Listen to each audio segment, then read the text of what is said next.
الحمد لله رب العالمين والعاقبة للمتقين والصلاة والسلام على رسوله الأمين وعلى آله وصحبه أجمعين ومن تبعهم بإحسان إلى يوم الدين أما بعد فأعوذ بالله من الشيطان الرجيم بسم الله الرحمن الرحيم والذين جاءوا من بعدهم يقولون ربنا اغفر لنا ولإخواننا الذين سبقونا بالإيمان ولا تجعل في قلوبنا غلا للذين آمنوا ربنا إنك رؤوف رحيم وعن عبد الرحمن بن أبي عميرة رضي الله تعالى عنه قال قال رسول الله صلى الله عليه وسلم اللهم اجعله هاديا مهديا واهدي به رواه الإمام الترمذي في سننه. محترم حاضرین، اللہ تبارک و تعالیٰ نے انسانوں کو جو نعمتیں عطا فرمائی ہیں ان نعمتوں میں سے ایک بڑی نعمت اس کی زبان ہے. اس زبان سے نکلنے والے الفاظ و کلمات کا اللہ تبارک و تعالیٰ حساب لینے والا ہے. نبی کریم صلی اللہ علیہ وسلم نے جب معاذ بن جبل رضی اللہ تعالی عنہ کے سوال کرنے پر کہ یا رسول اللہ صلی اللہ علیہ وسلم دلنی علی عمل اذا عملته دخلت الجنہ، کہ مجھے ایسا کام بتائیے، ایسی بات بتائیے کہ میں اس پر عمل کروں تو میں جنت میں داخل ہو جاؤں. تو نبی کریم صلی اللہ علیہ وسلم نے نماز، روزہ، زکوٰۃ، حج، یہ ساری باتیں بتا دی، اور پھر آخر میں آپ صلی اللہ علیہ وسلم نے معاذ بن جبل رضی اللہ تعالی عنہ سے پوچھا الا ادلک بملاک ذلک کلہ، کیا میں تمہیں ان سب کے مقابلے میں ایک اہم چیز کے بارے میں نہ بتاؤں؟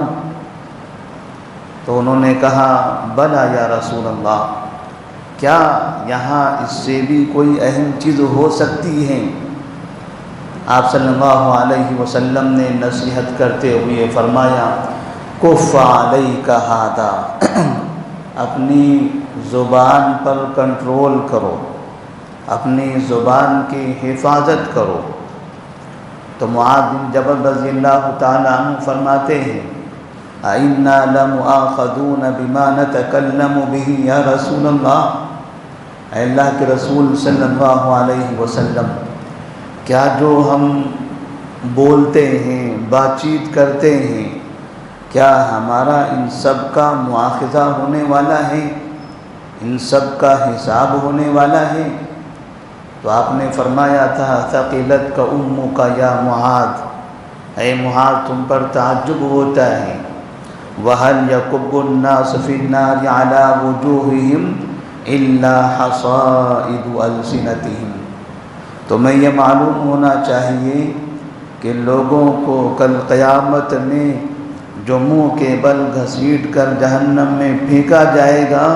وہ ان کی زبانوں کی وجہ سے ہوگا، ان کی زبان سے نکلنے والے الفاظ اور ان کی باتوں کی وجہ سے ہوگا. تو اس طرح نبی کریم صلی اللہ علیہ وسلم نے زبان کی حفاظت کرنے کی تعلیم دی ہے، اور خاص طور پر جب اس زبان کی حفاظت کا معاملہ نبی صلی اللہ علیہ وسلم کی شان کے بارے میں ہو، صحابہ رضی اللہ تعالی عنہم کے مقام اور مرتبے کے بارے میں ہو تو یہاں ایک مسلمان کو خاص طور پر سوچ سمجھ کر اپنی زبان استعمال کرنی چاہیے۔ ہم دیکھتے ہیں کہ ہمارے معاشرے میں مسلمانوں کے درمیان وقتاً فوقتاً جب موسموں کے حساب سے اور خاص طور پر جب ماہ محرم آتا ہے تب ایک بڑی تعداد میں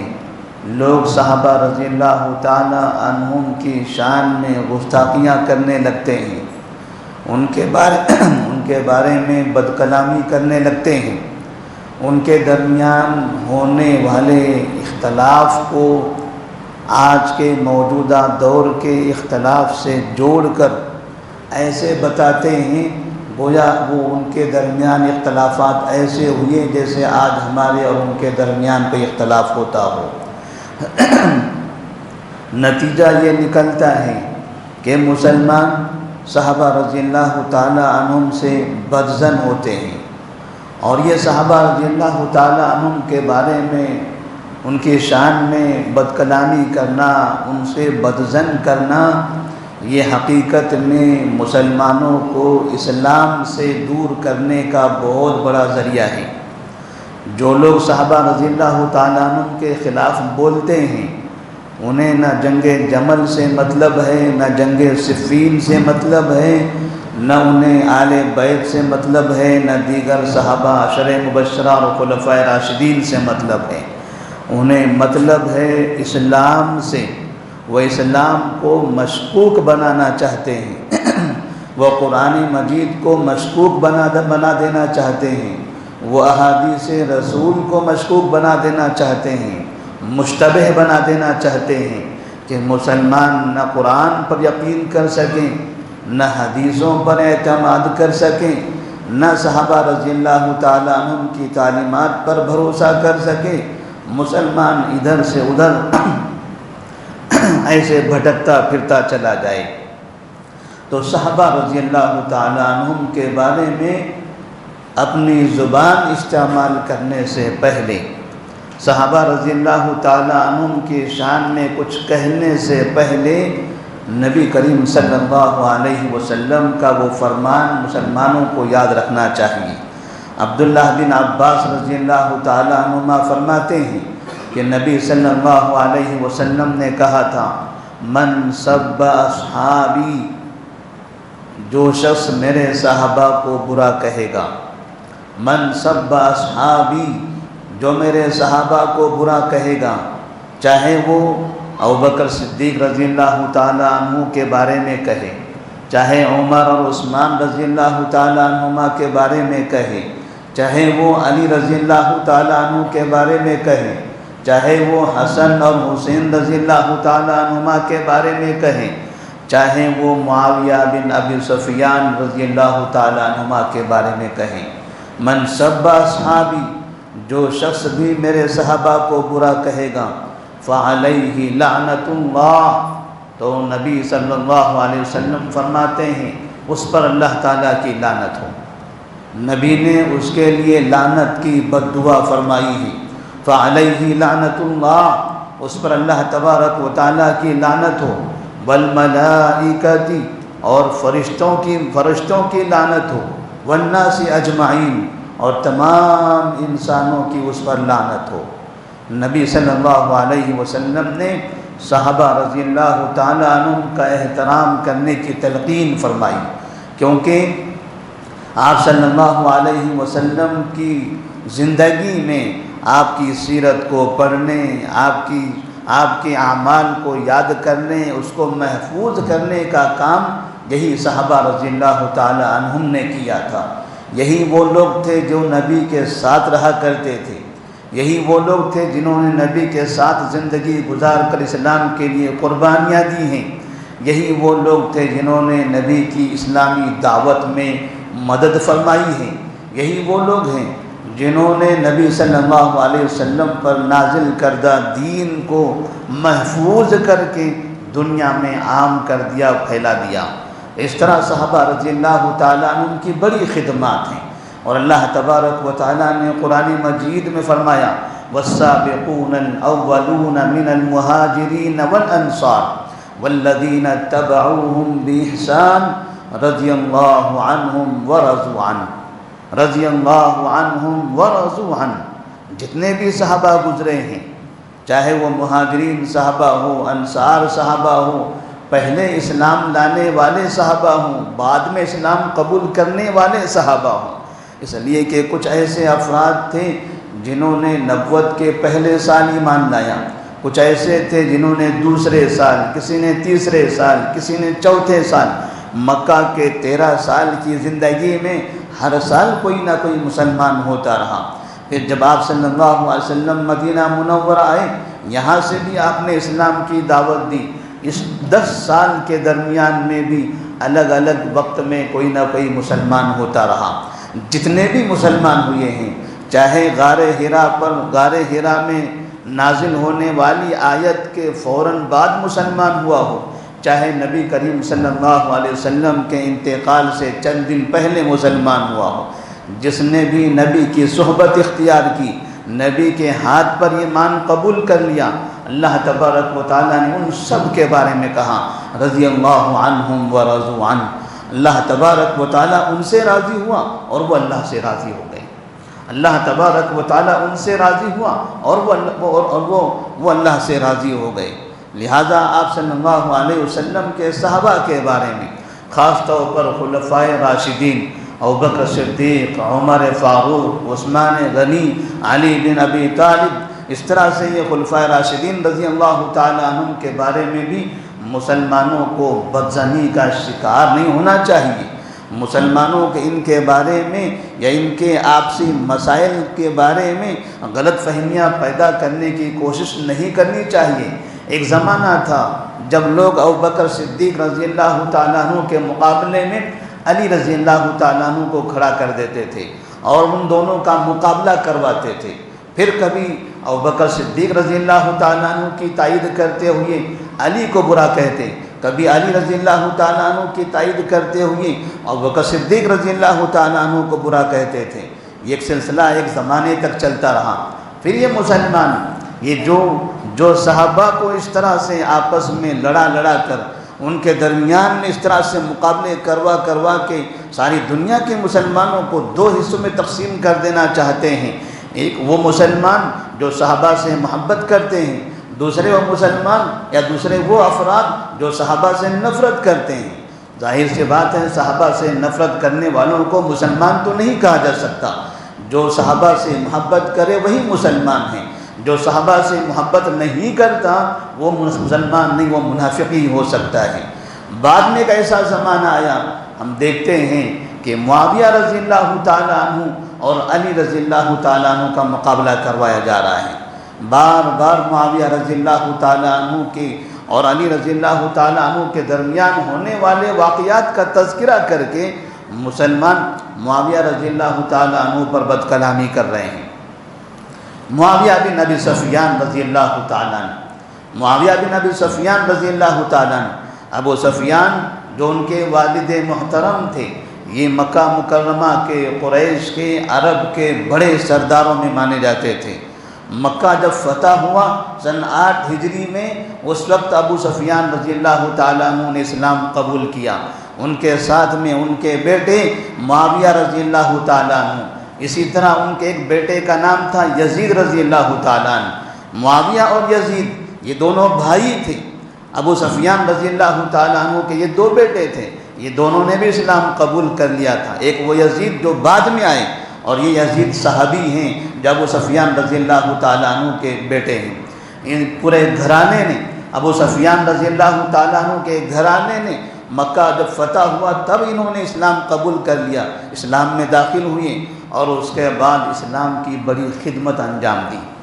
ابو سفیان رضی اللہ تعالیٰ عنہ بعد میں نبی ان سے بڑی محبت کیا کرتے تھے کیونکہ وہ بڑے سردار تھے، آپ نے ان کا بڑا احترام کیا اور ان کے بیٹے معاویہ رضی اللہ تعالیٰ عنہ کو اپنے قریب رکھا،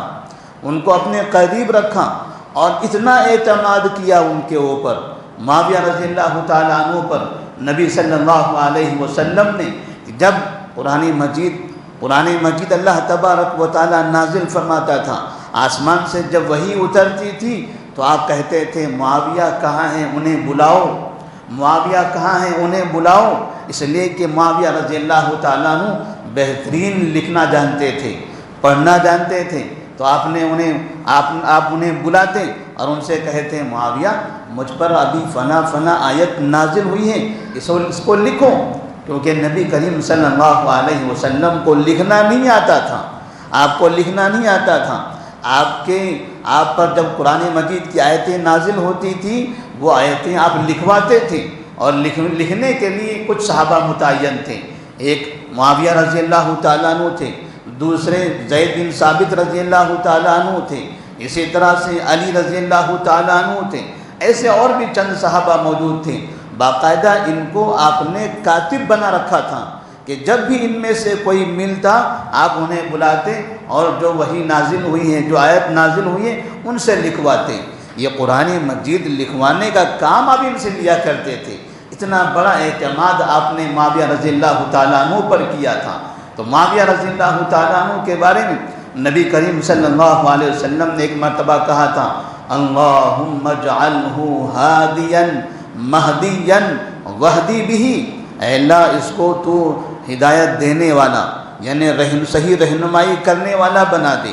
مہدین اس کو ہدایت یافتہ بنا دے، وہدی بھی اور اس کے ذریعے لوگوں کو تو ہدایت دے، اس کے ذریعے لوگوں کی تو رہنمائی فرما، اس کے ذریعے لوگوں کو تو صحیح راہ پر لے کر آ۔ اس طرح سے نبی کریم صلی اللہ علیہ وسلم نے معاویہ بن ابی سفیان رضی اللہ تعالیٰ عنہ کے لیے دعا فرمائی ہے۔ تو معاویہ رضی اللہ تعالیٰ عنہ ذاتی طور پر انتہائی نیک انسان، بردبار انسان، اچھے اخلاق والے انسان۔ امام ابن کثیر رحمہ اللہ، جو تفسیر ابن کثیر جو مشہور ہیں اس کے جو رائٹر ہیں امام ابن کثیر رحمہ اللہ، انہوں نے اپنی کتاب البدایہ والنہایہ کے اندر معاویہ رضی اللہ تعالیٰ عنہ کی صفات بیان فرمائی ہیں کہ وہ بہترین، وہ کریم انسان تھے، وہ عادل تھے، وہ حکیم تھے، اس طرح سے ایسے بردبار انسان تھے اور اچھے اخلاق والے تھے، سخی تھے،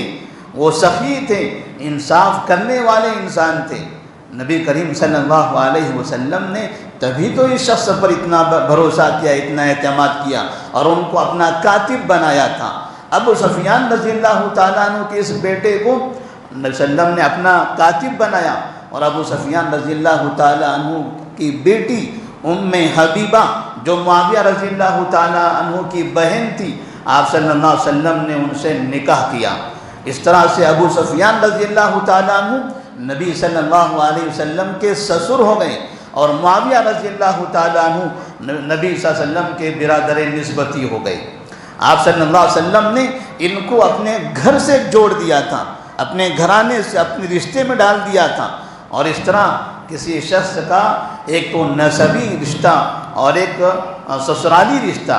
نسبی رشتہ اور شہری رشتہ، یہ جو دو رشتے ہوتے ہیں ظاہر سے بات ہے اس شخص کی نظر میں دونوں بھی محبوب ہوتے ہیں۔ نسبی رشتہ تو انسان کی پیدائش سے ہوتا ہے، لیکن جو سسرالی رشتہ ہوتا ہے وہ انسان اپنی ثوابدید سے اختیار کرتا ہے، وہ اپنی ثوابدید سے اختیار کرتا ہے کون میرے لیے بہتر ہے، کون سا گھرانہ میرے لیے اچھا ہے، کس کی بیٹی میرے لیے مناسب ہے، کس کا گھرانہ میرے لیے مناسب ہے، وہ آدمی تو وہ اپنے اختیار سے کرتا ہے۔ تو نبی کریم صلی اللہ علیہ وسلم نے جب ابو سفیان کی بیٹی معاویہ رضی اللہ تعالیٰ عنہ کی بہن ام حبیبہ رضی اللہ تعالیٰ عنہ سے نکاح کیا تو ظاہر سی بات ہے ان کا گھرانہ دیکھا ہوگا، یہ بیٹی کس کی ہے، یہ بہن کس کی ہے، یہ گھرانہ کس کا ہے، اس لیے کہ ایک اچھا انسان اچھے گھرانے کی بیٹی سے نکاح کرتا ہے، ایک اچھا انسان نکاح کے لیے اچھے گھرانے کو تلاش کرتا ہے۔ اچھا انسان کسی برے انسان کا گھرانہ اس گھرانے میں داخل نہیں ہوتا، یہ تو عام سی بات ہے، آج بھی ہم یہ اپنی زندگی کے تجربات میں دیکھ رہے ہیں۔ بھلا نبی صلی اللہ علیہ وسلم ایسا کیوں نہ کریں؟ آپ صلی اللہ علیہ وسلم نے ایک بہترین گھرانہ دیکھا ابو سفیان رضی اللہ تعالیٰ عنہ کا، جو اس گھرانے کے بیٹی سے آپ نے نکاح فرمایا۔ تو معاویہ رضی اللہ تعالیٰ عنہ کے بارے میں بہت سے افراد ہمارے درمیان ہم دیکھتے ہیں، وہ لوگ جو اپنے آپ کو شیعہ کہتے ہیں، اور بعض وہ لوگ جو ہمارے درمیان رہتے ہیں خود کو مسلمان کہتے ہیں، الگ الگ جماعتوں کے نام سے جانے جاتے ہیں۔ ان میں سے کوئی ایسا شخص بھی ہے جو اپنی جماعت کا امیر بھی ہوتا ہے، کوئی اپنے جماعت کا صدر بھی ہوتا ہے، کوئی اپنے جماعت کا بڑا عہدیدار بھی ہوتا ہے۔ جب معاویہ رضی اللہ تعالیٰ عنہ کا نام آتا ہے تو معاویہ رضی اللہ تعالیٰ عنہ کے نام کے بعد رضی اللہ عنہ بھی کہنا گوارا نہیں کرتا۔ صحابی کا نام لینے کے بعد رضی اللہ عنہ بھی کہنا گوارا نہیں کرتا۔ ایسا مسلمان جو اپنے آپ کو مسلمان کہتا ہے، صحابی کے نام کے بعد اس کو دعا نہ دے، اس انسان کو دعائیں کہاں سے ملے گی؟ کون ان پر رحم کرے گا؟ کہاں سے ان پر رحمتیں نازل ہوگی؟ جو صحابہ کے بارے میں اچھی زبان استعمال نہیں کر سکتا، بھلا بتائیے وہ انسان دنیا میں کس کی اچھی زبان کے قابل ہوگا؟ کہاں وہ عزت اور احترام کے قابل ہوگا؟ اسی لیے نبی نے فرمایا تھا، من سب اصحابی فعلیہ لعنت اللہ والملائکۃ والناس اجمعین۔ جو میرے صحابہ کو برا کہے گا، جو میرے صحابہ کو برا کہے، چاہے ابوبکر کو برا کہے، چاہے عمر کو برا کہے، چاہے عثمان کو برا کہیں، چاہے معاویہ کو برا کہیں، جو ان صحابہ کو، ان کے علاوہ کسی اور بھی صحابی کو،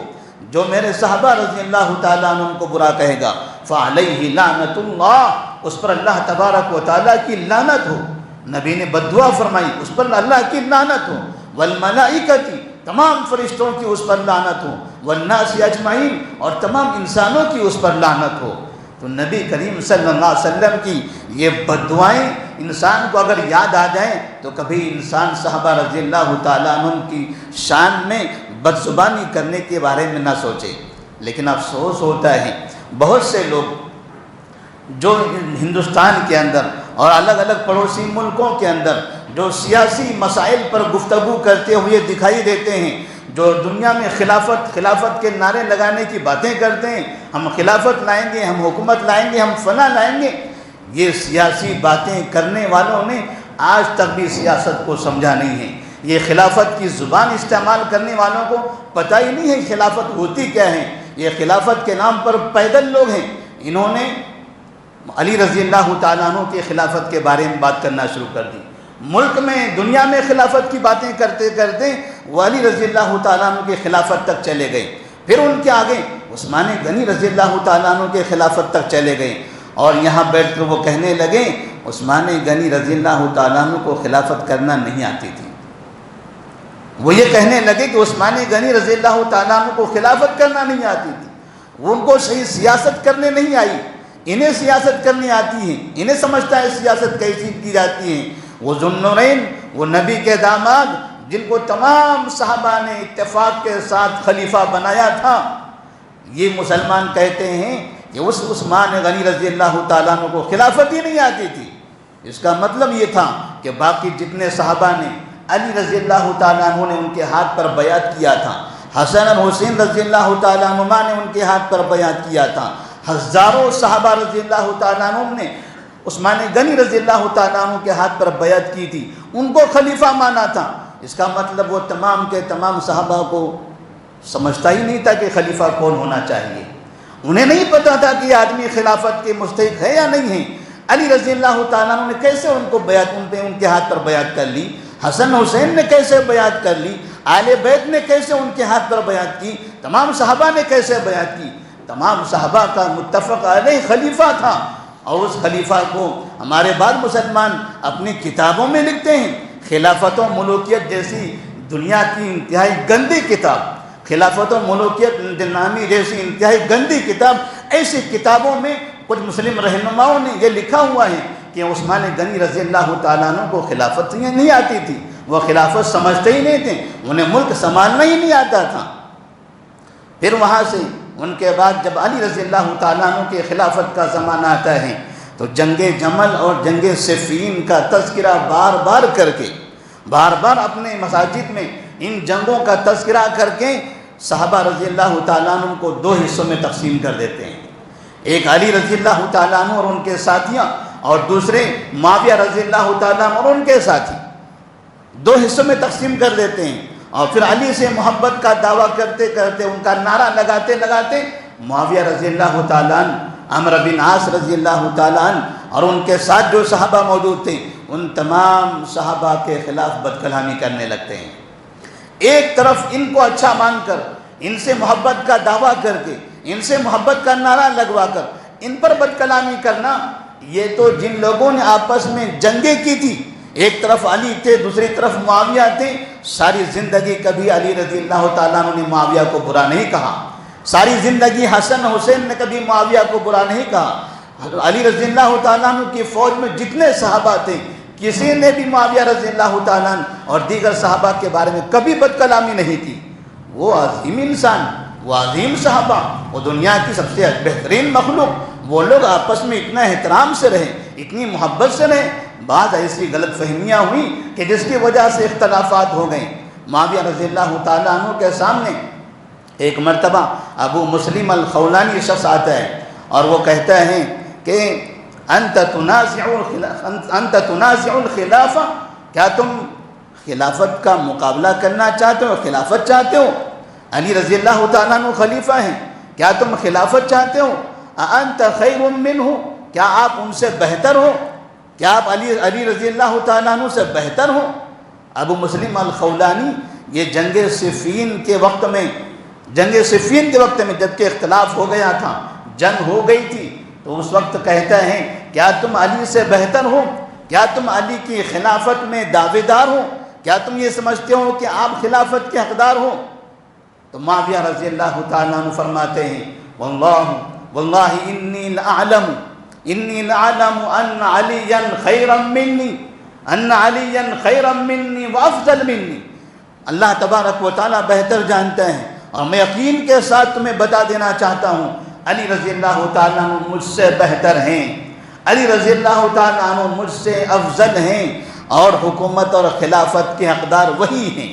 حکومت اور خلافت کے حقدار وہی ہیں۔ مجھے خلافت سے مطلب نہیں ہے، میں خلافت کے معاملے میں ان سے مقابلہ نہیں کر رہا ہوں، میں عثمان غنی رضی اللہ تعالیٰ عنہ کے قاتلین سے قصاص لینے کا مطالبہ کر رہا ہوں، بس میں عثمان غنی رضی اللہ تعالیٰ عنہ کا رشتہ دار ہوں۔ وہ مظلوم قتل کیے گئے، جن لوگوں نے قتل کیا تھا وہ علی رضی اللہ تعالیٰ عنہ کی فوج کے اندر موجود ہیں، میں علی رضی اللہ تعالیٰ عنہ سے یہ مطالبہ کر رہا ہوں کہ بس آپ ان قاتلین کو گرفتار کریں، ان کو سزا دے دیں، انہیں سزا دے دیں۔ معاویہ رضی اللہ تعالیٰ کا مطالبہ اتنا ہی تھا، وہ کبھی علی رضی اللہ تعالیٰ عنہ کے خلافت میں دعوے دار نہیں تھے، نہ اپنے آپ کو ان سے بہتر جانتے تھے۔ علی رضی اللہ تعالیٰ عنہ کا موقف وہ بھی درست تھا، وہ کہتے تھے کہ میں ان سب کو پکڑوں گا، جن لوگوں نے عثمان غنی کو قتل کیا ہے، جو بھی مجرم ہیں، جیسے ہی میرے پاس مکمل اختیار آ جاتا ہے، مکمل قوت آ جاتی ہے، میں ان میں سے کسی کو معاف کرنے والا نہیں ہوں۔ انہوں نے بھی کہہ دیا تھا کہ میں یہ کام کر کے رہوں گا، بس تھوڑا سا انتظار کریں۔ وہ چاہتے تھے کہ تھوڑا انتظار کریں، مجھے مہلت دیں، حالات جب بہتر ہو جائیں گے، میرے پاس میری فوج میں سے یہ جو فسادی لوگ ہیں یہ جب نکل جائیں گے، میری اچھی فوج بن جائے گی، تب میں ایسے تمام شرپسندوں کو پکڑوں گا اور برابر ان سے قصاص لوں گا۔ یہ مسائل تھے۔ علامہ ابن کثیر رحمہ اللہ نے اپنے کتاب کے اندر، امام ذہبی رحمہ اللہ نے اپنی کتاب میں یہ تمام مسائل بیان کرنے کے بعد مسلمانوں سے ان لوگوں نے اپیل کی ہے۔ امام احمد بن حنبل رحمہ اللہ نے بھی مسلمانوں سے اپیل کی ہے، یہ صحابہ رضی اللہ تعالیٰ عنہ کے درمیان جو اختلافات ہوئے، جو جنگیں ہوئی ہیں، اللہ کے واسطے ان جنگوں کے بارے میں ان کے اختلافات کو بار بار بول کر، ایک کو اچھا دوسرے کو غلط ثابت کر کے، ایک کو حق پر دوسرے کو باطل بتا کر ایسی زبان کا استعمال نہ کریں، ایسی زبان کا استعمال نہ کریں۔ جتنا ہو سکتا ہے ان افراد کے بارے میں اپنی زبان کو آپ خاموش کر لیں، اپنی زبان کو آپ خاموش کر لیں، یہی آپ کی زندگی کے لیے، آپ کی کامیابی کے لیے کافی ہے۔ اسی طرح سے معاویہ رضی اللہ تعالیٰ عنہ نے جب اپنے انتقال سے پہلے اپنے بیٹے یزید کو اپنے بعد خلیفہ منتخب کیا، اس مسئلے کو لے کر بھی بہت سے لوگ معاویہ رضی اللہ تعالیٰ عنہ پر بد کلامی کرنے لگے، جبکہ معاویہ رضی اللہ تعالیٰ عنہ ایک صحابی ہیں، وہ صحابی کا وہ عمل ہمارے لیے مقبول ہے۔ اسی طرح سے یزید کے ہاتھ پر بیعت کرنے والے اور بھی صحابہ تھے، عبداللہ بن عمر رضی اللہ تعالیٰ عنہ، عمر فاروق کے بیٹے عبداللہ انہوں نے بیعت کی تھی، عباس نبی کے چچا کے بیٹے عبداللہ رضی اللہ تعالیٰ انہوں نے بیعت کی تھی۔ اسی طرح سے اور بھی 35 صحابہ ایسے تھے جنہوں نے معاویہ رضی اللہ تعالیٰ عنہ کی تائید کی تھی، معاویہ رضی اللہ تعالیٰ عنہ کی موافقت کی تھی۔ یہ صحابہ کا عمل تھا۔ بعد میں یزید کے زمانے میں حسین رضی اللہ تعالیٰ عنہ کی شہادت ہوئی، کون جانتا تھا بات کے بارے میں؟ کسے پتا تھا کہ ان کے زمانے میں وہ حادثہ ہونے والا ہے؟ کیا وہ حادثے کی وجہ سے ان صحابہ کو برا کہا جائے گا؟ وہ حادثہ ان صحابہ کے انتقال کے بعد ہوا، کیا معاویہ رضی اللہ تعالیٰ عنہ کے انتقال کے بعد ہوا؟ کیا اس حادثے کا ذمہ دار معاویہ رضی اللہ تعالیٰ عنہ کو بتایا جائے گا؟ اللہ نے کہا وَلَا تَزِرُ وَازِرَةٌ وِزْرَ أُخْرَىٰ، جس کا جو جرم ہے وہ جرم اس کے سر پر ہوگا، اس کی سزا اس کے باپ کو، اس کے دادا کو، اس کے پردادا کو۔ یہ کہاں کی عقل مندی ہے؟ تو لوگ یزید کا نام لے لے کر معاویہ رضی اللہ تعالیٰ عنہ کو برا کہتے ہوئے نظر آتے ہیں۔ لوگ آج یہ بھی کہنے لگے ہیں معاویہ کا گھر شرابیوں کا گھر تھا۔ یہ کہنے والے بعض مسلمان بھی ہیں، وہ شیعہ بھی ہیں، بعض مسلمان بھی ہیں۔ یزید معاویہ رضی اللہ تعالیٰ عنہ کا گھر شرابیوں کا گھر تھا، کہتے ان کے گھر میں شراب ہوا کرتی تھی۔ کم سے کم اللہ سے ڈرنا چاہیے ایسے مسلمانوں کو، اور خاص طور پر اگر وہ عالم ہیں، وہ اپنے آپ کو کسی جماعت کا مفکر کہتا ہے، اپنے آپ کو کسی جماعت کا رہنما رہبر کہتا ہے، تو خدا سے ڈرنا چاہیے، اپنے آپ کے بارے میں محاسبہ کرنا چاہیے۔ جس شخص پر تم اتنا بڑا الزام لگا رہے ہو، جس صحابی پر تم اتنا بڑا الزام لگا رہے ہو، اگر تمہارے بارے میں کوئی کہہ دے تمہارا باپ شراب پیا کرتا تھا، تمہارے باپ کے گھرانے میں شراب ہوا کرتی تھی، کتنا برا لگے گا تم کو؟ کتنا برا لگے گا تم کو؟ ایک صحابی کو اتنا بے عزت کرتے ہو، ایک صحابی کو اتنا ذلیل کر دینا چاہتے ہو، ایک صحابی کے گھرانے پر اتنی بدکلامی کرتے ہو، اتنا بڑا الزام لگاتے ہو۔ اللہ تبارک و تعالیٰ سے دعا کریں، اللہ تبارک و تعالیٰ صحابہ رضی اللہ تعالیٰ عنہم کے بارے میں ایسی زبان استعمال کرنے سے ہم سب کو بچائے۔ معاویہ رضی اللہ تعالیٰ عنہ کے گھرانے کے بارے میں، علی رضی اللہ تعالیٰ عنہ کے بیٹے، علی رضی اللہ تعالیٰ عنہ کے بیٹے آل بیت میں سے محمد جو علی رضی اللہ تعالیٰ عنہ کے بیٹے تھے، مدینہ میں رہا کرتے تھے۔ چند افراد عبداللہ بن موتی وغیرہ ان کے پاس آئے اور ان سے کہا کہ آپ یزید کے ہاتھ پر آپ بیعت کر رہے ہو؟ کہا ہاں میں نے یزید کے ہاتھ پر بیعت کر لی۔ کہا بیعت چھوڑ دو، توڑ دو بیعت، ہم بغاوت کرتے ہیں۔ انہوں نے کہا کیوں بغاوت کرنا ہے یزید کے خلاف؟ یہ آل بیت میں سے ہیں، علی کے بیٹے ہیں، محمد ان کا نام ہے، وہ کہتے ہیں کیوں بغاوت کرنی ہے؟ تو سامنے والے کہتے ہیں یزید تو شراب پیتا ہے، وہ شرابی آدمی ہے۔ تو علی کے بیٹے نے کہا تمہیں کیسے پتا وہ شرابی آدمی ہے؟ تم نے دیکھا ہے پیتے ہوئے؟ کہا نہیں۔ کہا اس نے تم کو بتایا ہے کہ میں شراب پیتا ہوں؟ کہا نہیں۔ تو پھر کہا کہ نہیں لوگ کہتے ہیں وہ شراب پیتا ہے۔ کہا لوگ کہتے ہیں وہ شراب پیتا ہے۔ کہا لوگ کہتے ہیں وہ شراب پیتا ہے، میں علی کا بیٹا محمد، میں یزید کے ساتھ کئی دنوں تک رہا ہوں، میں اس کے ساتھ رہا ہوں، اس کے گھر پہ رہا ہوں، میں نے اس کو کہتے ہیں کان مواظبا للصلاۃ ومتحریا للخیر ومتبعا للسنہ، میں نے اس شخص کو دیکھا ہے کہ وہ نمازوں کا پابند تھا، خیر کا متلاشی تھا، سنت کا متبع تھا، میں نے اپنی آنکھوں سے دیکھا ہے۔ اگر آپ نے اپنی آنکھوں سے شراب پیتے دیکھا ہے تو گواہی دو۔ میں نے وہ گواہی دی ہے کہ میں نے اپنی آنکھوں سے دیکھا ہے، تم وہ گواہی دے رہے ہو جو ادھر ادھر کی افواہیں ہیں، ادھر ادھر کی افواہیں ہیں۔ معاویہ رضی اللہ تعالیٰ عنہ جیسے عظیم صحابی وہ اپنے بیٹے کو شرابی بنا کر چلے جائیں، تو اس